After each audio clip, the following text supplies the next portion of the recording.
O problema dos seminários hoje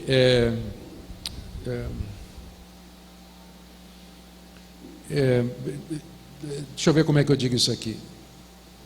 Tem várias coisas que aconteceram com os evangélicos no mundo, não é Brasil só não, no mundo, que fizeram com que o treinamento do nosso pessoal acabasse sendo uma fonte de problemas. O primeiro é a questão da busca do reconhecimento do Estado. Então, os seminários, muitos deles cederam à tentação de se tornarem cursos de teologia reconhecidos pelo Estado, no exterior e aqui. Na Europa, isso desde o século XVIII.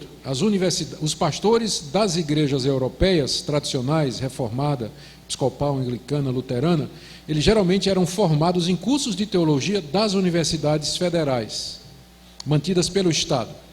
Porque até hoje, em alguns países, Suíça pelo menos, o pastor é pago pelo Estado, ele é funcionário público.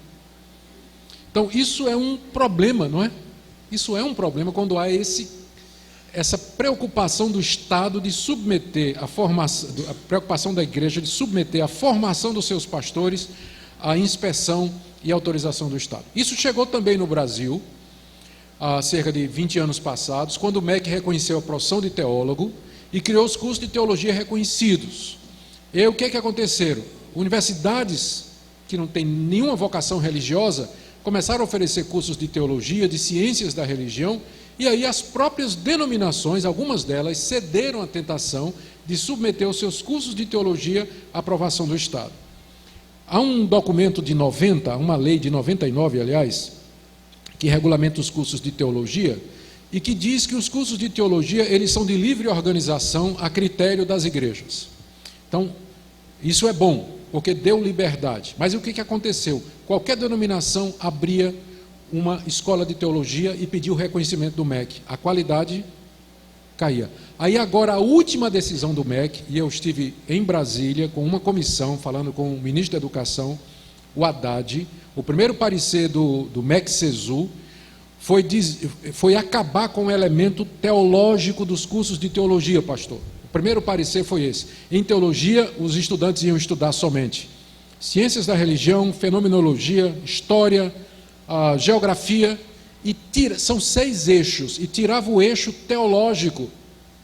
Por quê? Porque ele diz o seguinte: o Estado não pode favorecer uma religião, porque o Estado é laico. Então tem que formar pastores que podem servir no espiritismo, no budismo, no catolicismo. Então você tem que tirar o elemento confessional. Esse foi o parecer do MEC. Nós fomos lá, protestamos.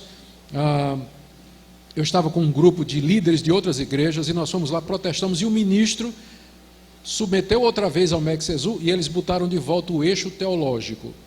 Mas aí você já vê em que direção o Estado está indo, não é? Ele vai cada vez mais secularizar os cursos de teologia.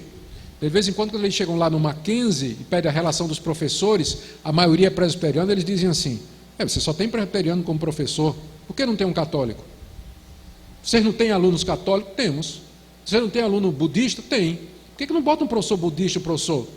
Não, porque essa aqui é uma universidade presbiteriana. Sim, mas não é reconhecida pelo MEC? É reconhecida pelo MEC. Não, mas tem que ter, tal.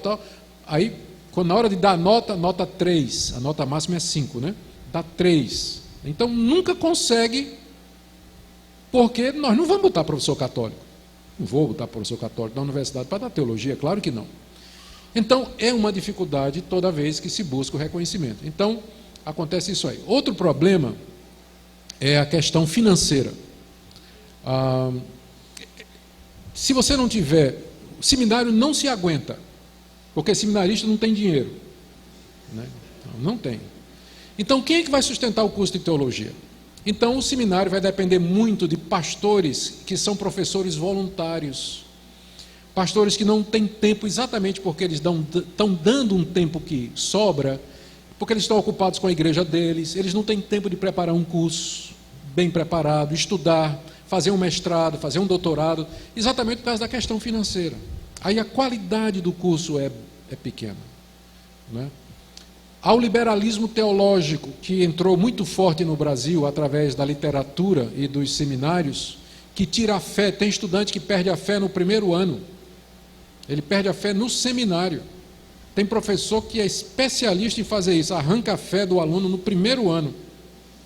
Conheço casos e casos e casos. Mauro Meister, que é muito conhecido, ele veio da igreja metodista, ele começou teologia no seminário metodista, e no primeiro ano ele caiu fora. Ele disse que se tivesse ficado mais um ano, ele teria perdido a fé.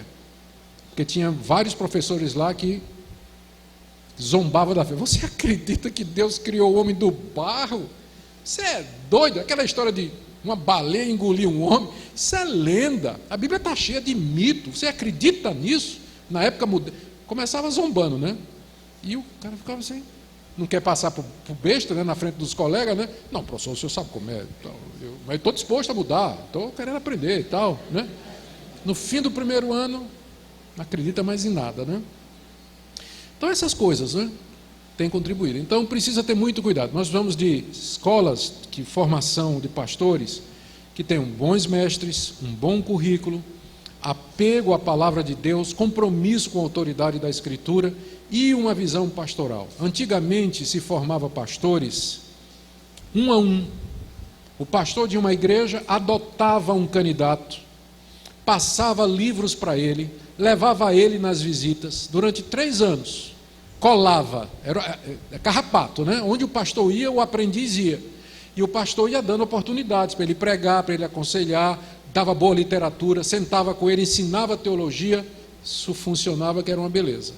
Isso na década de, aliás, no século, na época dos puritanos, né? Era assim, um pouco depois era assim, mas funcionava bem. Hoje em dia é em massa, né?